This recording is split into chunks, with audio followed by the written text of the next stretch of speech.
All right, folks. This here is for the 2005 Ford 500. Should be for the '05 to '07, as well as the Ford Freestyles. These are the all-wheel drive models with the CVT transmissions. I've already serviced the transmission. What I'm going to do now is I'm going to do the front, the PTU, the power transfer unit, or the transfer case.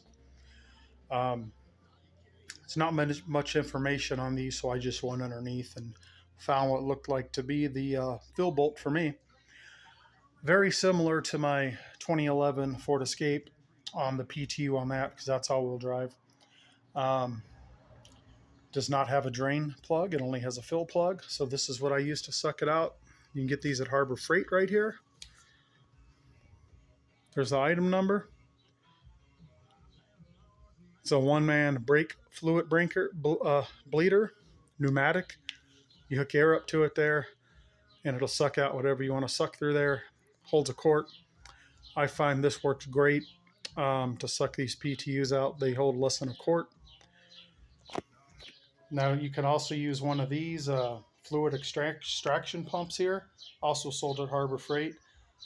These are about $150 nowadays. They're a little expensive, but there's no reason for that. I can just use this little thing and it'll work great. As far as what goes in the PTU on this vehicle, you can use whichever brand you want. I just went to Walmart. Don't worry, folks, it's not made by Walmart. I'm sure Valvoline or Warren Distribution or one of the big companies makes this stuff. Here's what you want.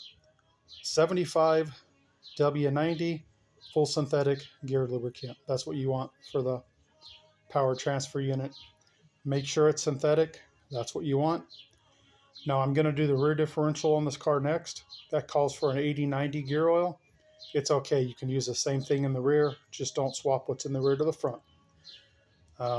And it shouldn't take a quart, but we're going to do that now and we'll find out. Now I'm not going to show you me sucking the fluid out, putting it back in, all that stuff.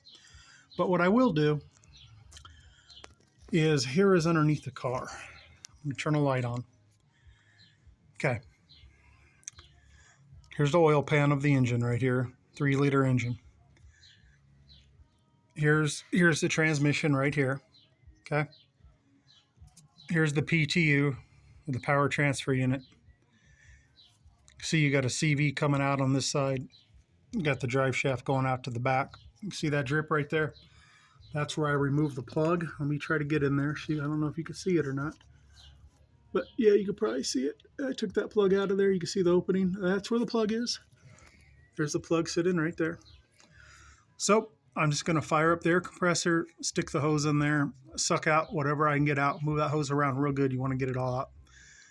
And then afterwards, I'll pump in fresh fluid. Now the fluid in there doesn't actually look too bad. I didn't think the transmission or any of these drivetrain components were ever serviced on this car, but apparently I'm wrong. Because I think they were serviced. Well, it's not great, but for 160,000 miles, they're not terrible. I'm guessing it's been serviced because I know on these Fords, the catalytic converters are real close to the PTU, as you can see. There's the exhaust manifold right above it, and they bake the fluid, and this stuff will actually just destroy everything in there. But I have a feeling it's been changed because I can see tool marks on the plug when I removed it. Anyways, that's how you get to it, folks. Suck it out of there and refill it. If you feel like you can't get all of it out, suck it out, refill it, go drive it, go drive a couple miles, come home, suck it out again, fill it back up. You'll be good to go. All right. There's not much information on these vehicles, but that's it right there. It's just kind of hard to get that shot, but there you go. All right, folks. Catch you later.